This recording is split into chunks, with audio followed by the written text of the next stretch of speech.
Hi guys, எல்லோரும் எப்படி இருக்கீங்க? வாங்க சூப்பராக ஒரு கடாய் பன்னீர் எப்படி பண்ணுறதுன்னு பார்க்கலாம். இதுக்கு சூப்பராக இருக்கும். இது பூரி, சப்பாத்தி, பரோட்டாவுக்குலாம் நல்ல ஒரு காம்பினேஷன், நல்ல ஒரு ஹெல்த்தியான ஃபுட்டு கூட. கண்டிப்பாக ட்ரை பண்ணுங்கள். இதை எப்படி செய்யறதுன்னு சொல்லிட்டு வீடியோக்குள்ளே போகலாம். இதுக்கு நான் ஒரு பவுல் ஒன்று எடுத்துக்கிட்டேன். அந்த பவுலில் க்யூப் சைஸில் கட் பண்ணி வச்சுருந்தேன். ஒரு பெரிய வெங்காயம் கட் பண்ணி வச்சுக்கிட்டேன். அதேமாரி 2 குடமிளகாவும் அதே மாதிரி க்யூப் சைஸில் கட்டி வச்சுக்கிங்க. 200 கிராம் பன்னீர், அதுவும் க்யூப் சைஸில் கட் பண்ணி வச்சுருக்கேன். இப்போ இதுக்கு ஒரு மசாலா கொடுக்கலாம். இதுக்கு நான் கொஞ்சமாக 1 spoon மிளகாப்பொடி, 1 spoon மல்லிப்பொடி, 1 spoon garam masala, அரை ஸ்பூன் கரம் மசாலா சேர்த்து நல்லா கிளறி விட்டுக்கிங்க. கை வச்சு நல்லா அந்த மசாலா எல்லாத்தோடு சேர்கிற மாதிரி கிளறிக்கிங்க. இதுக்கு தேவையான அளவு உப்பும் சேர்த்துக்குங்க. இப்போ நல்லா மிக்ஸ் பண்ணிக்கிங்க. நல்லா மிக்ஸ் பண்ணிக்கிங்க. ஒன்றோட ஒன்று அது எல்லாம் அந்த இதில் ஒட்டுற மாதிரி நல்லா மிக்ஸ் பண்ணி வச்சுக்கிங்க. அப்போ தான் அது செய்யும்போது நல்லாயிருக்கும். அது எல்லாம் ஒட்டி அந்த எண்ணெயில் ஃப்ரை பண்ணும்போது நல்லாயிருக்கும். இப்போ 2 துண்டு பட்டர் எடுத்துக்குங்க. பட்டர் நல்லா உருகின உடனே இப்போ நம்ம அந்த கிளறி வச்சோம் பார்த்திங்களா, இது கூட நல்லா சேர்த்து ஆட் பண்ணிக்கிங்க. லோ ஃப்ளேம்லேயே வச்சு கைவிடாமல் கலக்குங்க. இல்லைனா நம்ம போட்டிருக்க அந்த மசாலாலாம் அப்படியே கரிஞ்சு போயிடும். அதனால் லோ ஃப்ளேம்லேயே வச்சுக்கிங்க. ஒரு 5 மினிட்ஸ் லோ ஃப்ளேம்லேயே வச்சு குக் பண்ணுங்கள். ஏன்னா அந்த அந்த குடமிளகாயிலலாம் இருக்குது பார்த்திங்களா தண்ணி, அது லைட்டாக தண்ணி விடும். அந்த தண்ணி நம்ம போட்டிருக்க பட்டர் எல்லாம் சேர்த்து நல்லா அது குக் ஆகிடும். இப்போ ஆயிடுச்சு குக்கு. தனியாக அதுலேருந்து எடுத்துக்குங்க. ஏன்னா ஆல்ரெடி 2 பட்டர் போட்டிருக்கனால அந்த எண்ணெய் தனியாகவே இருக்கும். அதிலே நம்ம இப்போ தாளித்து விட்டுக்கலாம். இப்போ எல்லாத்தையும் எடுத்தாச்சு.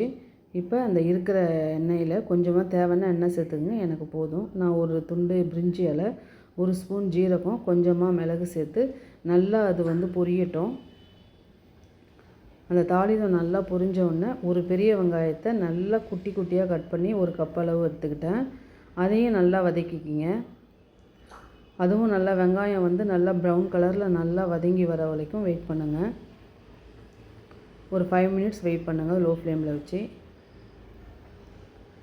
இப்போ பாருங்கள், நல்லா வெங்காயம் இந்த மாதிரி வதங்கிச்சு. அதுக்கப்புறம் அதே மாதிரி ஒரு அரை ஸ்பூன் மல்லித்தூள், அரை ஸ்பூன் மிளகாய் பொடி, கொஞ்சமாக ஜீரகத்தூள் சேர்த்து நல்லா வதக்கிக்கிங்க. இப்போ நான் 2 தக்காளி நைஸாக அரைச்சி அதையும் இது கூட சேர்த்து பச்சை வாசனை போகிற வரைக்கும் லோ ஃப்ளேம்லேயே வச்சு நல்லா வதக்கி விடுங்க. இப்போ நல்லா வதங்கிடுச்சு. ஒரு 2 மினிட்ஸ் மூடி போடுங்க. இப்போ பாருங்கள், சூப்பராக பாருங்கள். அந்த பச்சை தன்மையெல்லாம் போட்டு நம்ம ஊற்றின பட்டர் எல்லாம் போட்டிருந்தோம் பார்த்திங்களா, அது லைட்டாக ஓரத்தில் விடுறது எண்ணெய் விடுற மாதிரி இருக்குது பாருங்கள். இப்போ அது நல்லா வதங்கிடுச்சு. இப்போ இதில் நம்ம எவ்வளோ தண்ணி வேணுனாலும் உங்களுக்கு தேவையான அளவு தண்ணி வேணாலும் சேர்த்துக்கலாம்.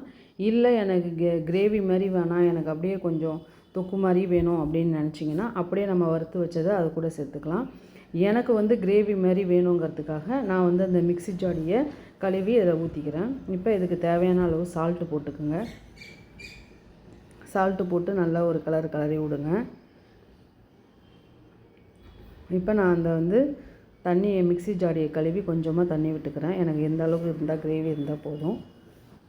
நல்லா ஒரு கிளறி விடுங்க. இப்போ ஹை ஃப்ளேமில் வச்சு ஒரு 5 நிமிஷம் மூடி போட்டு விடுங்க. பாருங்கள், நல்லா இப்போ அந்த கிரேவி தண்ணியில் நல்லா கொதித்து வந்துடுச்சு. இப்போ நம்ம அதை வறுத்து வச்சுருக்கோம் பார்த்திங்களா, அதை இது கூட சேர்த்துக்குங்க. ஃபுல்லாக எல்லாத்தையும் சேர்த்து அடுப்பை லோ ஃப்ளேமில் வச்சுருங்க. இப்போ இதை வச்சு நல்லா ஒரு கிளறி விடுங்க. ஒரு 5 நிமிஷம் அப்படியே இருக்கட்டும். அப்போ தான் அந்த தண்ணியெல்லாம் அந்த இதில் காரசாரெல்லாம் இறங்கி திரும்பவும் நல்லா குக் ஆகும். இப்போ ஒரு 5 நிமிஷம் மூடி போட்டு வைங்க. இப்போ மூடியை ஓப்பன் பண்ணிட்டு இதுக்கு கொஞ்சம் டேஸ்ட்டு கொடுக்கறதுக்கு நான் கொஞ்சமாக ஃப்ரெஷ் க்ரீம் ஆட் பண்ணிக்கிறேன். உங்கள்கிட்ட இருந்தால் சேருங்க, இல்லைன்னா ஒரு ஆப்ஷன் தான். அது இல்லைன்னா கூட நல்லா தான் இருக்கும். நல்லா ஃப்ரெஷ் க்ரீமு எல்லா பக்கமும் போகிற மாதிரி நல்லா கிளறி விடுங்க. கிளறி விட்டுட்டு ஒரு 2 மினிட்ஸ் திரும்பவும் ஒரு லோ ஃப்ளேமில் வச்சு ஒரு 2 மினிட்ஸ் அப்படியே இருக்கட்டும்.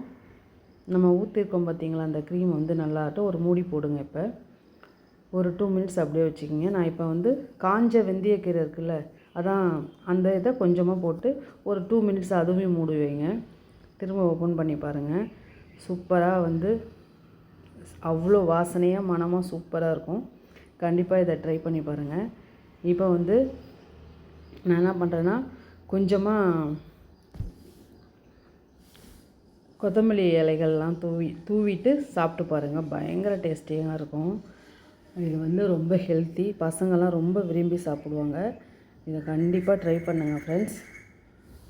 பரோட்டாக்கெலாம் வச்சு சாப்பிடும்போது இன்னும் பசங்க விரும்பி கேட்பாங்க. நீங்கள் லஞ்ச் பாக்ஸு கூட இதை ரெடி பண்ணி கொடுக்கலாம். நைட்டு டிஃபன்லாம் வந்து சூப்பராக இருக்கும். கண்டிப்பாக ட்ரை பண்ணுங்கள். நான் கொஞ்சமாக கொத்தமல்லி தலையை வந்து கட் பண்ணி சேர்த்துருக்கேன். நான் ஆல்ரெடி நம்ம கஸ்தூரி மேகந்தியும் சேர்த்துருக்கோம். அதுவும் அது ஒரு நல்ல ரெஸ்டாரண்ட் ஸ்டைல் வாசனையாக இருக்கும். இதுவும் கொத்தமல்லி தலையும் சாப்பிட்டா நல்லாயிருக்கும். கண்டிப்பாக ட்ரை பண்ணுங்கள். பாய்.